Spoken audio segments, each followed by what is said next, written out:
সাল্লাল্লাহু আলা মুহাম্মাদ সাল্লাল্লাহু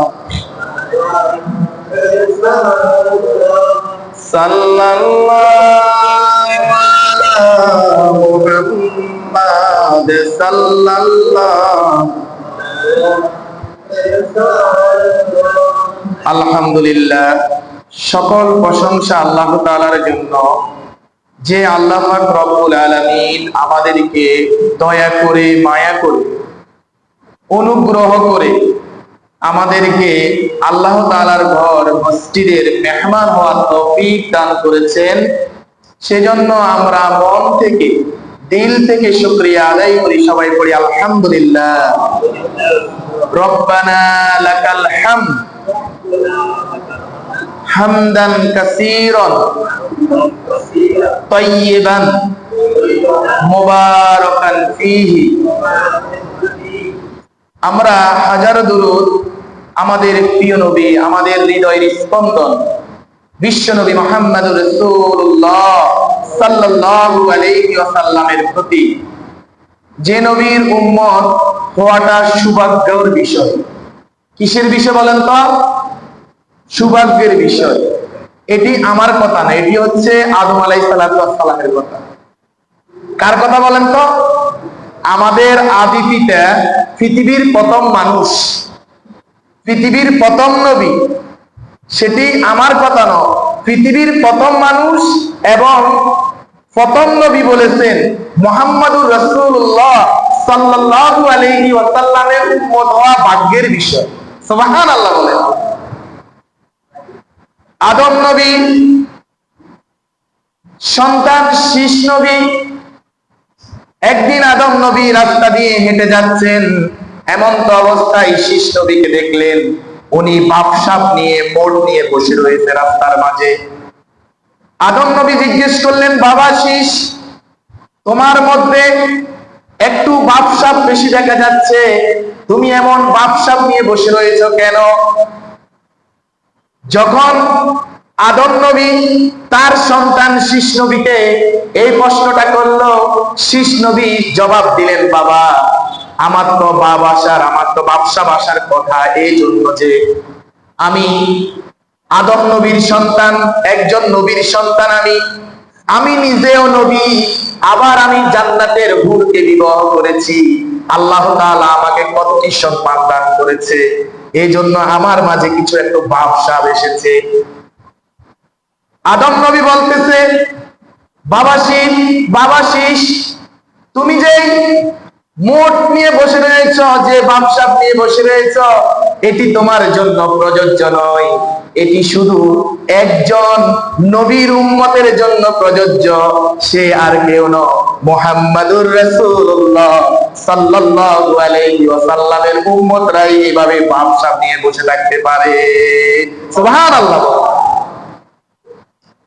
যখন শীষ নবীকে আদম নবী এই কথা বললেন, শীষ নবীর কাছে আদম নবী বলতেছে, বাবা, যখন আমাকে এবং তোমার মাকে জান্নাত থেকে আল্লাহ তাআলা বের করে দিয়েছে, আমরা 350 বছর কান্না করতে করতে আল্লাহর কাছ থেকে কোনো মাপ পাই নাই।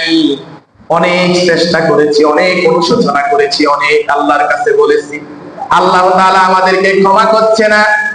যেই নবীর নামের বরকতে আল্লাহর কাছে 350 বছর পরে মুহাম্মাদের নামের বরকতে যখন আল্লাহর কাছে আমি প্রার্থনা করেছি, তোমার মা যখন প্রার্থনা করেছে, সাথে সাথে আল্লাহ পাক রব্বুল আলামিন আমি আদম নবীকে এবং তোমার মা হাওয়াকে maaf করে দিয়েছে। সুবহানাল্লাহ, সুবহানাল্লাহ। সম্মানিত মুসল্লিয়ান ইকরাম, শীষ নবীকে বলতেছে, তখন আল্লাহর কাছে বললেন আদম নবী, আল্লাহ গো, আমার তো কোনো অপরাধ ছিল না, আমি তো কোনো অপরাধ করি নাই, তারপরও তো তুমি আমাকে 350 বছর কান্না করাইছো, আমাকে অনেক কষ্ট, অনেক দুঃখ দিয়েছ। আল্লাহ তাআলা বলেন, ও আদম, তুমি কোনো অন্যায় করো না, এটি আমি আমার নামের শপথ করে বলতেছি। তুমি বলো তো, হাওয়া তোমার কি হয়? হাওয়া তোমার কি হয়? আদম নবী বলল, হাওয়া তো আমার স্ত্রী। আল্লাহ আবার প্রশ্ন করলেন, হাওয়া তোমার কি হয়? আদম নবী বললেন, আমার স্ত্রী। আল্লাহ তাআলা আবারও প্রশ্ন করলেন, হাওয়া তোমার কি হয়? আল্লাহর নবী আদম নবী বলতেছে, হাওয়া হচ্ছে আমার স্ত্রী। আল্লাহ পাক রব্বুল আলামিন বলে, ও আদম, তুমি তো একবারও হাওয়ার ব্যাপারে বললে না হাওয়া একজন সাধারণ নারী বা একজন মহিলা, তুমি বলেছো তোমার স্ত্রী। কিন্তু হাওয়া তো অপরাধ করেছে। হাওয়া অপরাধ করার কারণে তুমিও সমানভাবে অপরাধী হয়েছ।